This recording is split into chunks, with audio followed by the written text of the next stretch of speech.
created lemonade stands when you were little and held them up in the neighborhood. It's a very common activity for children to do because it's a lot of fun. You can do it with your friends on a hot summer day, and you can earn some extra cash to go buy that fun new toy that you've been eyeing up at Toys R Us.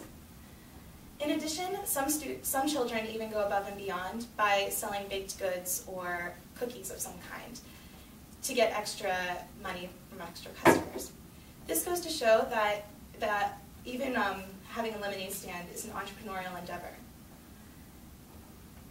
Entrepreneurs are extremely important in today's economy, and the College of Worcester should realize that it is its responsibility to educate students on how to better understand entrepreneurship when they graduate from the College of Worcester. In order to do this, the College of Worcester should renew the bonds funding the Center for Entrepreneurship. In addition, they should expand and promote entrepreneurship in order to educate students of the benefits of entrepreneurship in the economy. First, I will discuss the problem and the importance of the problem to all of you and how it affects you. Then, I will discuss the solution to the issue, and lastly, we will discuss how you can bring awareness to the need for better education on entrepreneurship in the School of the College of Worcester. What is the problem? Well, next year, the College of Worcester will be decreasing funding for the Center for Entrepreneurship. This is a very poor decision due to the extreme increase in entrepreneurship among the world due to the struggling economy, and the College of Worcester really needs to reevaluate this decision. In the past, for the past few years, the College of Worcester has been giving the Center for Entrepreneurship funds from the Burton D. Morgan Foundation, as well as the Ewing Marion Kaufman Foundation. This contract was only to supply the Center for Entrepreneurship with enough money for 5 years. However, they believed that by the 5th year, the Center for Entrepreneurship would be self-sufficient enough to go without funding.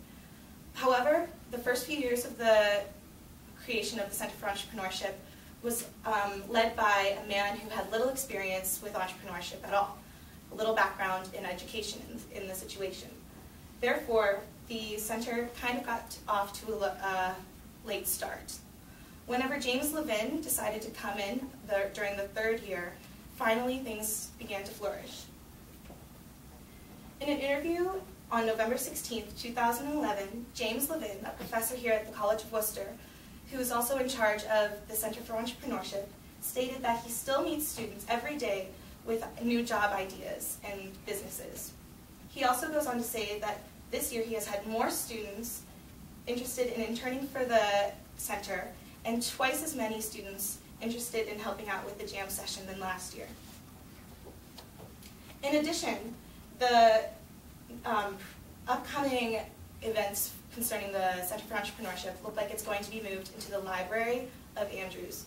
And instead of being a huge center, it's going to be demoted to an experiential center where they're only going to be hiring an entry-level staff member and removing Professor Levin from his status as teacher and head man at the center. The College of Worcester needs to take into consideration the cultural shift of entrepreneurship as a legitimate career path. You can see from this slideshow that there are tons of famous entrepreneurs in the community and in the world today. Can you recognize any of them by looking at these pictures? Can you shout them out if you see anyone you might know? Steve Jobs. The first one is Blake Minkowski. As Miranda stated, I'm really interested in Tom's shoes, and he, if any of you don't know what it is, I suggest you look it up. It's really awesome. He started that social entrepreneurship endeavor by himself. Steve Jobs. The third woman, or the first woman there, is Ann Beeler, who's in charge and the founder of Auntie Anne's Pretzels, if any of you are familiar with those. Then there's Milton Hershey, Hershey's Chocolate. George de Mestral, the creator of Velcro. Jeff Bezos, who founded Amazon.com. And lastly, Howard Schultz, one of my favorite entrepreneurs and businesses for Starbucks coffee. According to the Federal Reserve Bank of Dallas article published on November 29, 2011, entrepreneurs are vital to the economic growth and consequently to higher living standards. The department goes on to state that history has shown time and time again that economies that appreciate the benefits created by entrepreneurs flourish, while those that devise laws and regulations aimed at seizing the entrepreneur rewards founder. We live in a world with little job opportunities nowadays. And this can be reflected in the article entitled The Entrepreneur Economy by Jason Daly on November 16, 2009. This states that national unemployment rates are around 10%, and the rate for the under 25 crowd is over 50%. If this doesn't scare you, then you need to check back into reality, because eventually we're all going to graduate and be one of those 50% of people that hopefully get a job, but it's not necessarily guaranteed. The USA Today article on May 21st, 2010 states that fewer than half of employers, 44%, plan to hire recent college graduates. The author of this article states, her name is Laura Petrecka, however, provides the reader with coping mechanisms on how to deal with the issues of not getting a job after graduating. One of which, lo and behold, is starting your own business. She goes on to describe benefits of starting your own business as being your own boss and also being in charge of your own financial future. When we graduate from college, we enter the real world, and shouldn't we be knowledgeable on how to employ ourselves if God forbid, we are not able to get a job on our own? The College of Worcester, however, is still adamant about their stance on not supporting the Center for Entrepreneurship by continuing their funding, or allowing us to be self-fundraise. But despite their firm stance on preventing the Center for Entrepreneurship from flourishing at this particular moment, there still are things that we can do to help make it aware to the college that entrepreneurship is in fact important. I encourage you all to attend the Entrepreneurship Club held on Thursdays in Morgan Hall on the 3rd floor at 8 p.m. During these meetings, we discuss entrepreneur ideas that all of the students have, and if your idea is approved, you may receive $100 funding to help you towards your endeavor. In addition, I ask that you consider emailing President Grant Cornwell. His wife is extremely interested in entrepreneurship, especially social entrepreneurship. And I know that through discussing with her about the importance of social entrepreneurship, that if we showed our interest, then in fact maybe things could change. In this letter, I ask that you suggest permitting self-funding, fundraising for the center to help with the money, because we are basically, we have enough money to last us for the next year, but after that, we're done. Professor Levin even went on to state that he has a list of targets of 15 entrepreneurs that he believes would be more than willing to donate money to the cause. He estimates that we have like around $500 to $1,000 per person, or overall. These steps will inform school officials of the importance of entrepreneurship, not only in relation to the school and the importance of rearing entrepreneurs for the economy, but it would also be good for the school because prospective students are not willing to attend a college prospective students who are interested in entrepreneurship are not willing to attend a college that doesn't take its own entrepreneurship center with respect and treat it with the respect that it deserves.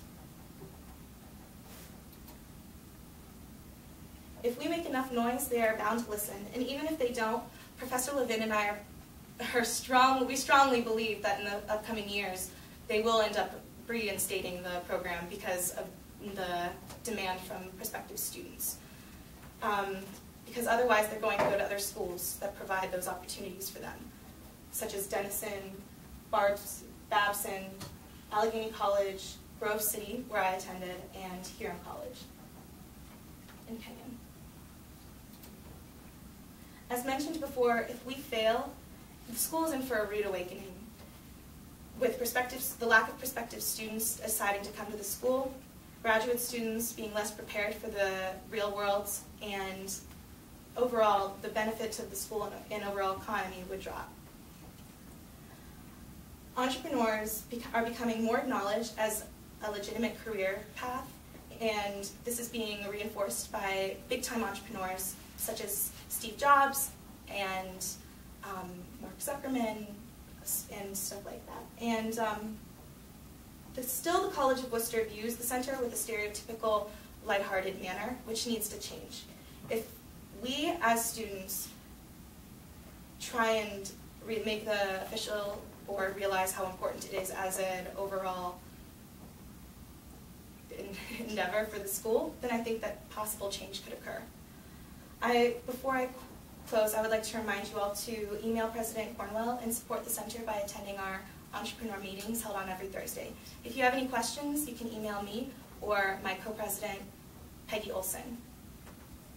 I'd like you to think back to the times when you had your own lemonade stands. How proud of yourself you were, of your success, and of your fun time that you had with your friends. We all have these entrepreneurial skills deep down.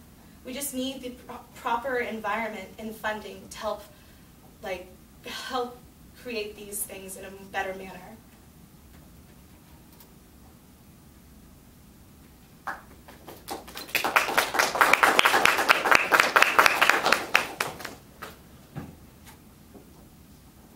you have any questions? Oh, yes, Aja had her hand up first.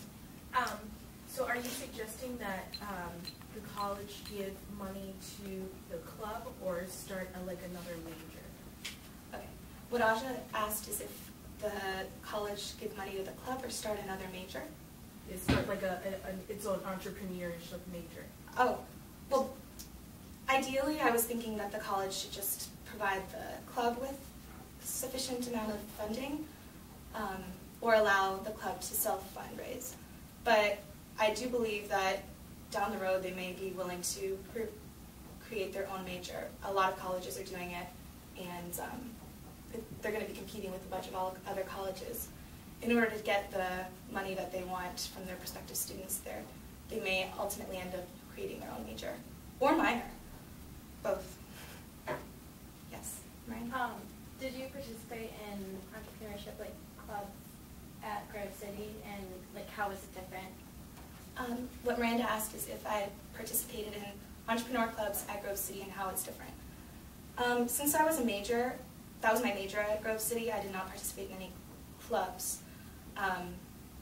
We were required to take a lot of courses involving entrepreneurship, and we did have to do an elevator pitch, which is similar to the idea competition. But that was all more so required, not necessarily for fun. Yes, Jen? So because you want to do entrepreneurship once you graduate, what did you decide to major in here? Okay. Joni asked what I decided to major in, since I'm interested in entrepreneurship. That's a good question. I actually came here trying to rethink my whole life on what I was going to do considering entrepreneurship. You can start a business anytime if you have the right material and business plan and funding. I have my business plans all filled out and stuff like that. They're regarding my for-profit business. Regarding my major, I was thinking sociology.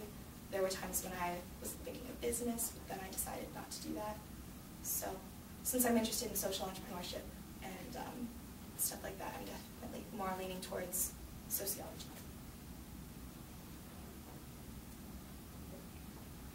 Yes? What time does the club meet? 8 p.m. in Morgan Hall. Oh, she asked what time the club meets. At 8 p.m. in Morgan Hall, 3rd floor.